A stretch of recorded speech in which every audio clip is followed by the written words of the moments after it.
Hello everyone, this is part 23 of What If Naruto Came Back to Claim His Family's Name, and I hope you guys enjoy this video and to like, to subscribe, to share, and check out the playlist, to see more comment down below. Now let's start the intro. They call me a god. They call me a god. They call me a god. Join my membership, the perks are great. It's in the description. Be sure to like and subscribe, it gives me more motivation. Enjoy. Kushina, listen, Fugaku were sitting in Kushina's backyard watching over her little sister and the kids of all their parents' friends. This has got to be the dumbest mission ever, groaned Fugaku. Brother, this is our first mission without anyone looking out for us, said Liz. She tossed a ball back at Yahiko Inuzuka. I wouldn't call babysitting a mission, said Fugaku as the little kids kept playing. Saya walked up to her older sister. Kushina, she began. What is it, Saya? We are out of juice, said Saya. Fine, I'll go get some, said Kushina as she stood up. Do you guys think you can handle things here? I think we can handle watching kids play tag, Liz said sarcastically. Now get going. With that, Kushina did her Hiraishin no Jutsu and jumped to the grocery store. Good day, Kushina. What can I get for you? Asked the clerk. Just a couple juice boxes for the kids, sir, said Kushina. We got plenty of that, just go to aisle 6 and you'll find it, no problem, said the clerk. Thanks, said Kushina. She walked to the aisle, and she found the juices. Are you Kushina Namikaze? Asked a voice from behind her. Yes, said Kushina. She turned around to see a man standing there. He was wearing a Junin uniform, but his forehead protector was of the grass village. Kushina looked him over, analyzed him, and determined him to be a threat based on what she had learned to regard as such at the academy. Better tread carefully, Kushina thought. I am Montaro Aomori, said the man. I know who you are, my parents told me about you, your sister, and the last of the Haruno. They also told me not to talk to you, said Kushina, realizing why he was a threat. She pushed past him. He grabbed Kushina's arm. I am not done talking to you, little girl, said Montaro. I would let me go if I were you. Now leave me alone before you anger me, said Kushina. She started to pump chakra into her free hand. Now listen to me, girl. I need that Haruno S, and as such, I will use you to get him, said Montaro. Oh, I don't think so, said Kushina. She then hit Montaro right in the jaw with a chakra enhanced. This sent Montaro flying through the air and into a solid wall. Kushina just stood there as 8 Anbu shinobi appeared in the store. Kushina, are you alright? Asked the Anbu leader. I'm fine, but how did you get here so fast? Asked Kushina. It isn't normal for 8 Anbu to be together while inside the village. Well, 4 of us were following you, and the other 4 were following him, said another Anbu as they dragged the grass ninja away. Another member of Anbu was talking to the store owner about repairs. Kushina paid for the juice and gave apologies to the store owner before heading home. While all this was going on, Fugaku was being drilled for information by Liz. So brother, I never asked, how did you like having Kushina under you? Asked Liz.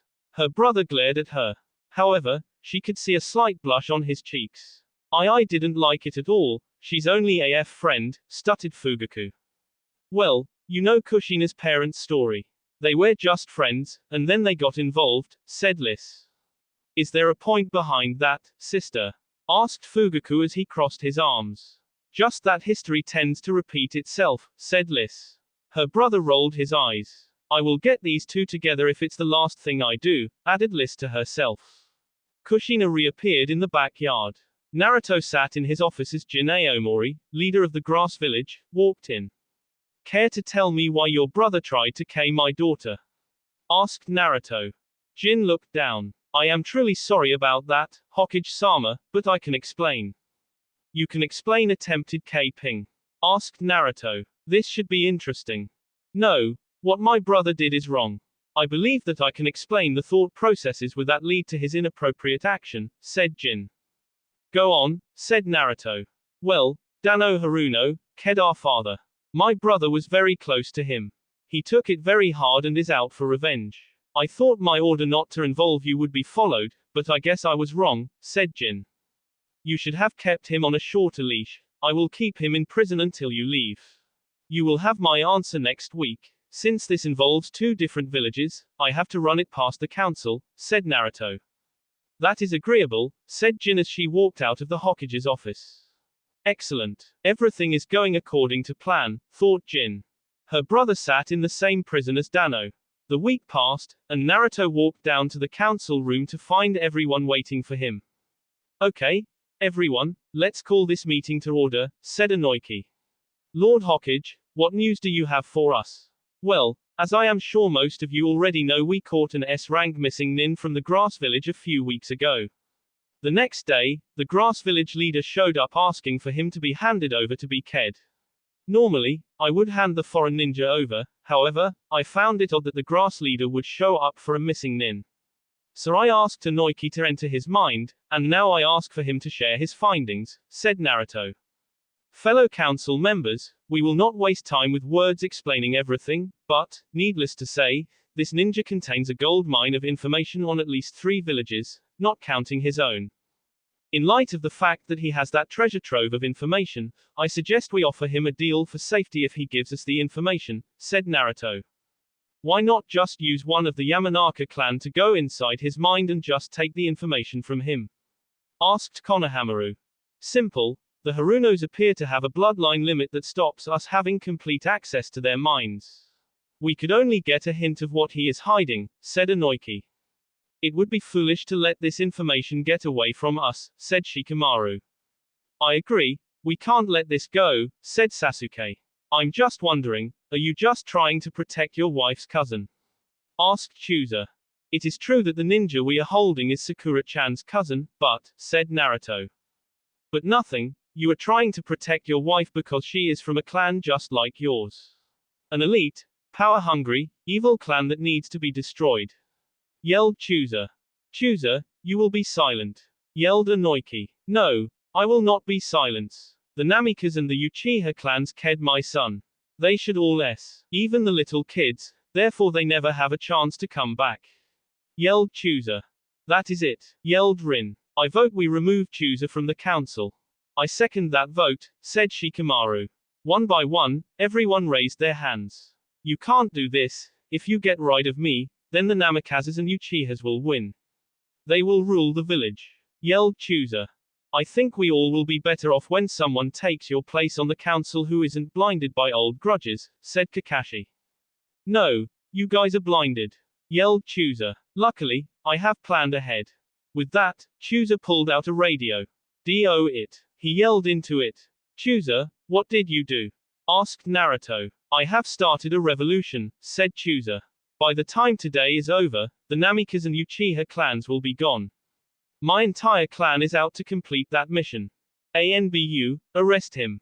I want every ninja out to arrest every Akamaiki, but don't unless they fight back. Council members, go secure your clans. As of this moment, the village is on lockdown, ordered Naruto. See, he is taking over the village. Yelled Chooser as he was dragged away by the Anbu. Sasuke, do you know where your kids are? Asked Naruto. Yes, they are at the training field with your daughter. I'll get all 3 of them, said Sasuke. I'll tell Sakura-chan, she and Ino are at my house watching the kids, said Naruto. I will send the QB to find the boys. Sasuke nodded before disappearing. Chooser, what did you start? Asked Naruto as ninjas from all over the village started to fight against the Akamaiki clan. Sakura was sipping some tea, watching the little kids play. Ino was inside, using the bathroom. Suddenly, she felt a feeling of dread coming from the seal. Something was wrong, very wrong. Her feelings of dread were confirmed when Naruto appeared in the backyard. What's wrong, Naruto-kun? Yelled Sakura as Naruto ran toward the pens where all their ninja foxes were kept. Sakura-chan, the Akamaiki clan is attacking all over the village. They want to kill our family along with Sasuke's. The rest of the clans are with us, but right now we have a clan war on our hands, said Naruto. Sakura's eyes widened. I have already sent the QB to get the boys from school. Sasuke is going to get Kushina and his kids. I have to manage things from the Hokage's office, but I am sending the foxes out to protect our and Sasuke's houses. I understand. I will keep them safe here, said Sakura, trying not to worry about her kids. Don't worry, Sakura-chan, they will be fine, said Naruto. He embraced his wife, trying to reassure himself just as much as to reassure her. They kissed each other just as the Namikas and Uchiha boys showed up with the Kyuubi. I have to go, Sakura-chan. Go, but come back safe, said Sakura. I will, said Naruto as he disappeared. Just then, Ino walked out from the house. Is something going on, forehead? Asked Ino. The village is in trouble, Ino. The Akamaiki clan is rebelling against the other clans, said Sakura. Ino's eyes widened. Don't worry, Sasuke is getting the kids from the training field and bringing them here. Sasuke ran as fast as possible toward the training field. Soon, he came to the field, only to find 5 Akamaiki clan ninjas attacking the kids. 2 more were laying S on the ground. Fugaku, duck, yelled Kushina. Fugaku ducked down as Kushina threw 2 kunai right into the eyes of an Akamaiki clan member. You can't win, kids. For Chuji, and for the future of our clan, the Uchihas and Namikazes will said a ninja. Kushina, Mai, Lis, and Fugaku retook a defense's position. Your demon fox may have ked some, but it's still a young one. It's weak and unable to protect you all. But I can, said Sasuke as he jumped between them. Father, said Fugaku. Uncle Sasuke, said Kushina. Dad, said Lis. Kids, are you okay? Asked Sasuke. Fine, Dad, just a few scratches, said Lis. Sasuke looked and saw a cut on his daughter and saw blood running down her arm, causing his body to be filled with rage and bloodlust against those who had hurt his family. Hey, boys, it's our lucky day. We get to K the Uchiha leader, said an Akamaiki clan ninja. No, it isn't your lucky day, you made many mistakes. First, you took on this mission. Second, you made me angry. However, your biggest mistake was attacking my family. For that I will give you no mercy, said Sasuke as he drew his sword. He faded from sight. A few seconds later, the bee of the Akamaiki clan ninja fell to the ground, their bee cut to ribbons. Sasuke reappeared with sword dripping warm blood onto the grass. Dad, what's going on? Asked Lis. The Akamaiki clan is trying to K us, but the rest of clans are with us, said Sasuke. Now let's get going, the rest of us are gathering at Naruto's house. Okay, said the kids. They followed Sasuke back toward the Namika's house. What's the situation? Asked Naruto as he looked over a map of the village. We have the most of the Akamaiki clan trapped in the area around their compound, said Shikamaru. He put his finger on the map, indicating the Akamaiki compound. However, they are putting up one hell of a fight, they have clearly been planning this for months. Death toll? Asked Naruto. On our side. Could be worse. 84, said Tsunade, who had taken over the hospital. They didn't want a wounded Akamaiki clan member trying to K Sakura while she was trying to heal them. On their side? Asked Naruto. They are not letting us take any prisoners, said Minuto. They are king themselves before we have a chance. The only group of people who normal let us take them alive are the children and the new mothers. Where is the grass leader? Asked Naruto. Everyone looked at each other. Well. Hello there, Haruno, said Jin as she stood in front of Dano Haruno's cell in the Anbu jail. See, I knew that once those foolish Akamaiki started their attack, the jail would be lightly guarded, and my being in jail would help me find him, said Montaro. Since it was your plan, brother, why don't you have the honor of king him? Then we will make it look like he accepted, said Jin. Oh, I don't think so, said a voice from the darkness. They turned around, see a red fox standing there. He had 9 tails and glowing red eyes. Are you the Kyuubi? Asked Jin, not showing her rising fear. Yes, and I am going to K you for causing this mess, said the 9-tailed fox as he walked closer to the grass ninjas. But you can't. We are not at war with Konoha, exclaimed Jin.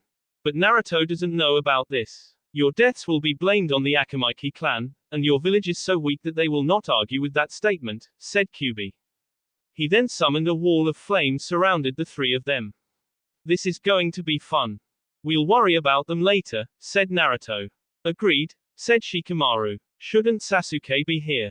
I sent Sasuke and Neji home to get some rest, he should be back in 2 hours. When they get back, I will send you guys home to get some rest of your own, said Naruto.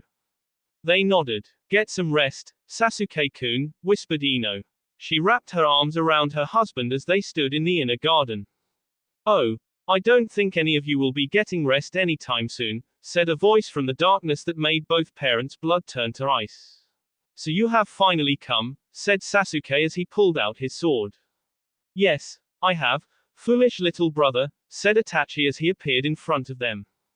Ino, get yourself and the kids out of here, ordered Sasuke as he lifted his sword into a defensive stance. However, before he could even do anything, he heard a thud. He turned around to see Ino tied up on the ground. A second later, Sasuke was on the ground in a similar situation. His worst fear had come true. He was helpless to defend his own family. I am afraid there is no escape for any of you, said Itachi. The door to the inner training field opened, and there, kneeling, was the Uchiha family, an Itachi clone standing behind each of them. They were all tied up, but Fugaku and Liz were awake, the rest were unconscious. You see, I already have them. I even put the younger ones under a sleeping justu so they don't have to see the sword fall. Even a monster has some mercy. Also, don't even think about holding out in the hope that a demon fox will come to your aid. I knocked out all the foxes that the Hokage put around this compound. You did this, didn't you? Asked Sasuke. You started the Akamaiki clan on the war path. Sasuke's Sharingan meet his brothers. No, I sent those stupid grass ninja here, and they started the clan war. No matter, it all works out in my favor, said Itachi. He walked over to Rei as the clones disbanded. Maybe I should start with the youngest. Don't you dare touch my kids, you son of a b! Yelled Ino. Her eyes started to water as Sasuke struggled to free himself from the chakra ropes. Oh, I am not going to touch them, dear sister-in-law. Only my sword will be touching them, said Itachi. He pulled out his sword. Suddenly, the sound of 1,000 birds filled the air. Everyone turned toward the sound to see that Fugaku had somehow gotten out of the chakra ropes and formed a chidori in his hand. Everyone's eyes widened in surprise. Sasuke-kun, did you teach him that? Asked Ino. No, but I saw him reading the scrolls one have about it. He must have taught himself, said Sasuke, who was feeling a mix of pride and disappointment. Pride that his son could do the move, disappointment that Fugaku didn't use the chance to escape and bring back help. Fugaku charged forward, his chidori in hand. Foolish little boy, said Itachi. He grabbed Fugaku's hand before it had a chance to hit him. Your father tried the same move on me, many years ago. It didn't work then, and it won't work now, said Itachi as he looked the boy in the eyes. Suddenly, Fugaku's eyes flashed white, and then turned completely black. It can't be, can it? Mused Itachi. Fugaku's eyes kept changing. The pupils and the irises were both pitch black, and a scarlet three-pointed pinwheel shape appeared in each of his irises. It is. This little boy has it. What are you waiting for? You have me at your mercy. K-me, yelled Fugaku. My nephew, I am not going to K the ultimate form of the Mangekyo Sharingan, said Itachi. Everyone's eyes widened again. What are you talking about, Itachi? Asked Sasuke. Little brother, somehow your son has the black Mangekyo Sharingan, said Itachi. He used a free hand to move Fugaku's head and show his eyes to Sasuke and Ino. It looked like Itachi's Mangekyo Sharingan, but the red and black coloring was switched. Sasuke-kun, what is the black Mangekyo Sharingan? Asked Ino. In the oldest legends of the Uchiha clan, dating back over 1,000 years, long before the village, even before Fire Country, there is a story of the ultimate warrior of the Uchiha clan. The unnamed warrior was unstoppable because he had the perfect version of the highest version of Sharingan. The black version, said Itachi. However, it was universally considered a myth equal to stories about, say, dragons or werewolves, even by myself. But here we are, looking at it. What does it do differently? Asked Ino. No one really knows. A fire destroyed most of the records, but what we do know is that a level 1 black Mangekyo Sharingan is equal to Madara's legendary level 2 Mangekyo Sharingan in power, said Sasuke. So imagine what power I would have with your son's eyes when they are perfect, said Itachi as he looked at Fugaku's eyes. He smiled. Tell you what, boy, I will make a deal with you. If you come with me, do what I tell you to do, and let me have your eyes when they are perfect, I will spare your life. Spare my family and you have a deal, said Fugaku as Sasuke's, Lys's and Ino's eyes widened. Agreed, said Itachi. Son, don't do this, yelled Sasuke. Father, it is the only way to save your lives. I have to do it, said Fugaku. Son, we will get you back, cried Ino. Brother, I know I never say this, but I love you, said Lys. I love you too, sis. Help Kushina understand why I had to leave, said Fugaku. I will try, but she will chase you down. She loves you just like you love her. You two are just too thick-headed to see it, said Lys. Stop wasting time, said Itachi. I love you all, said Fugaku just before Itachi knocked them all out. It is time to go, said Itachi. Both he and Fugaku started heading out of Konoha. Uncle Daiki, where is mommy and daddy? Asked Amaya, daughter of Minuto and Keiko Marino, to her uncle Daiki Watanabe. Well Amaya, they are doing a training session and then it's their wedding anniversary, therefore you're spending the day with me and your cousins. Don't worry, you'll see them tomorrow, said Daiki to Amaya as one of his own kids came walking in and took Amaya to play in the backyard. Training session is just their version of foreplay, he added to himself. Meanwhile in the Marino private indoor training field, Keiko blocked her husband's kunai with her sword. Is that the best you have, weakling? You have seen nothing yet, woman, said Minuto as he pulled out his two covered short swords. Soon the sound of metal hit metal filled the training field. They had done this so many times it was hard not think of it as a real training session because it always ended up with one of them on top of the other, with the bladed weapon of choice at the other's T. This time it was Keiko who ended up on top of her husband with a kunai in her hand, having lost her sword during their fight. I win, said Keiko slowly as she lowered her head until she was nose-tip to nose-tip with her husband of 6 years. Her long black hair had fallen around them, cutting off most of the light, only the light that glinted off the kunai and their eyes remained in the dark. This time, said Minuto as his arms sn around his wife's waist. Slowly they started kissing and Minuto's hands moved from his wife's waist to her back, gentle massaging it. All the while the kunai was still at his T. Suddenly Minuto rolled, putting himself on top of his wife, the kunai now laid forgot on the ground. For a moment they just lied there looking at each other's black eyes. How in the world did I end up here? I was supposed to be the perfect ninja, K will no feeling, but then my teammates opened my eyes and then I found you, my dark angle. Don't think too hard, Minuto-kun, you might hurt that little brain of yours, said Kiko with a laugh that only he and the daughter had ever heard. However, it sounded so good to his ears. Luckily for both of us, what I think we are about to do doesn't require much thought, Keiko-chan, said Minuto as he added the chan to her name like she added the kun to his. They only did this when they were alone and only before heading off to the bedroom for some fun. The next morning, early morning sunlight genital came through a creak in the blinds into Minuto's and Keiko's bedroom. Minuto lied still sound asleep as Keiko lied beside him. Slowly she lifted her body up slightly using her elbow to proper herself up. I never imagined that I would be here, thought Keiko as she looked at Minuto. I was supposed to follow in my father's footsteps and become the leader of the Mist Village. I was supposed to be a king machine, but now the thought of king makes me uneasy. Keiko looked over at the nightstand on her husband's side of the bed. It showed one of the few pictures of the two of them acting love-dobby in public. They were both asleep under a tree. She had her head resting on the soft spot of his N and he had his arms wrapped around her. She turned her head to her nightstand where she had her old mist headband in small glass display class next to a picture of herself, Minuto and the daughter, Amaya. I never dreamed that I would become a wife, a mother. Using her free hand she reached under her pillow. Like any good ninja she had a kunai hidden near her when she slept. Slowly she pulled out the kunai and placed it just above her husband's forehead. Slowly she started to genital trace the kunai around his face. The tip never even scratched the Minuto's skin. However, the feel of the cold steel slowly woke him up. Morning, sleepy head, said Keiko with a smile as she lifted the kunai off her husband before spinning it around with a snap so that the tip now faced her. Morning, said Minuto with a smile before kissing his wife again. But now I can't think of anywhere else I would rather be, thought Keiko as she placed a hand on her husband's cheek. Soon they parted. I guess we should go pick up Amaya from your brother, said Minuto. For once you are using your brain, said Keiko as she planted one more kiss on him before they started the day. About 9 months later, Keiko gave birth to their second child, a little boy named Sanosuke.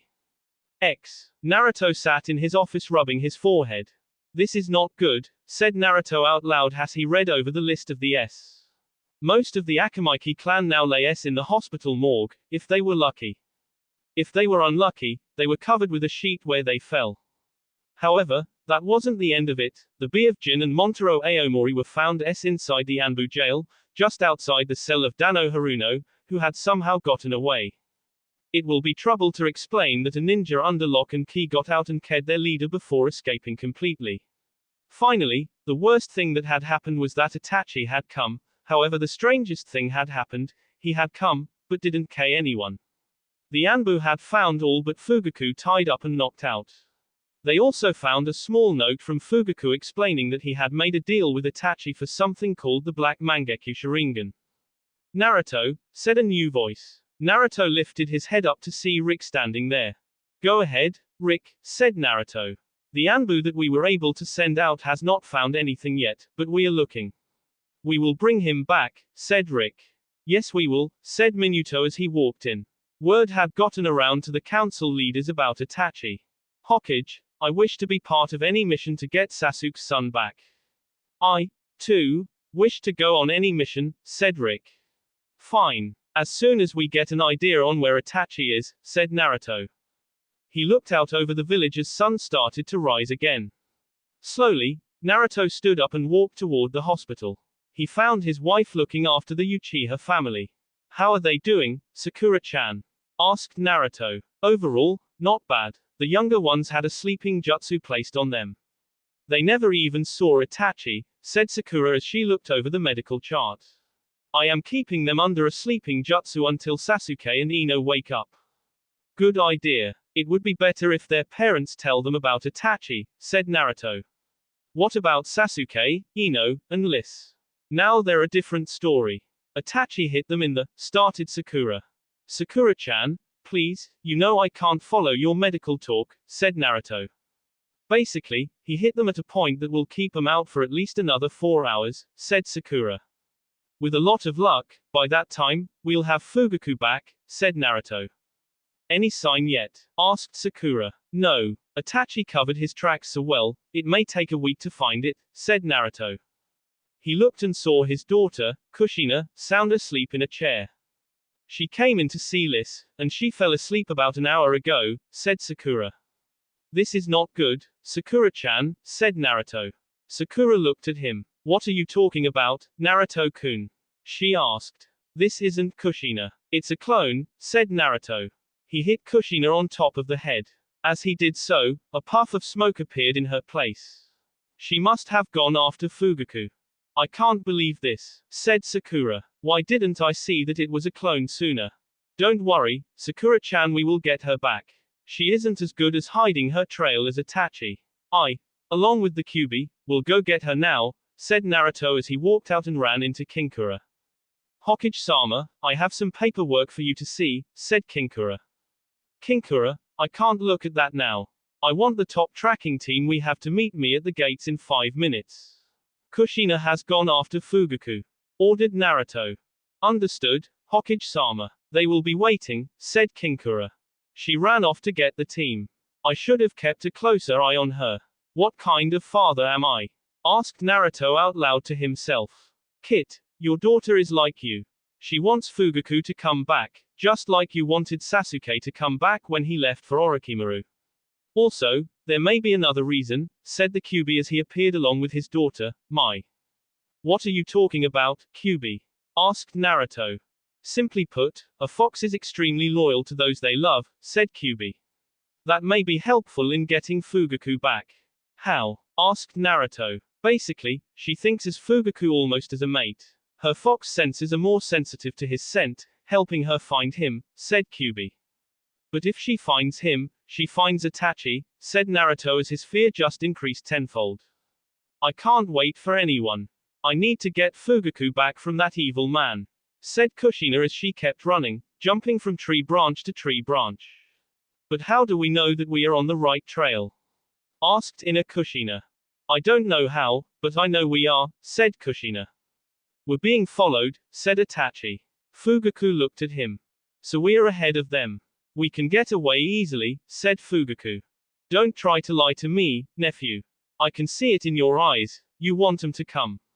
To rescue you and to tame me, said Itachi. Fugaku's eyes narrowed. So what? Doesn't change the fact that we can get away, said Fugaku.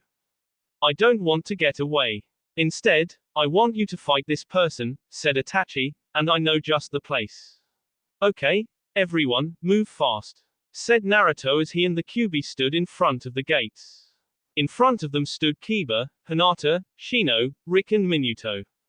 Don't worry, we will get them both back, said Kiba. Kushina didn't hide her scent that well. We already got the trail. Good. When we catch up to them, Kyuubi will take care of Itachi, said Naruto. They started to run down the trail. The trail stops here, said Kushina. She and Mai appeared at a large valley at the base of a waterfall. On either side of the waterfall stood two giant stone ninja facing each other. There he is, yelled Kushina joyfully as she did a Hiraishin no Jutsu and appeared next to Fugaku. Fugaku, I am so happy to see you, said Kushina as she hugged Fugaku. Fugaku kept his hands at his sides.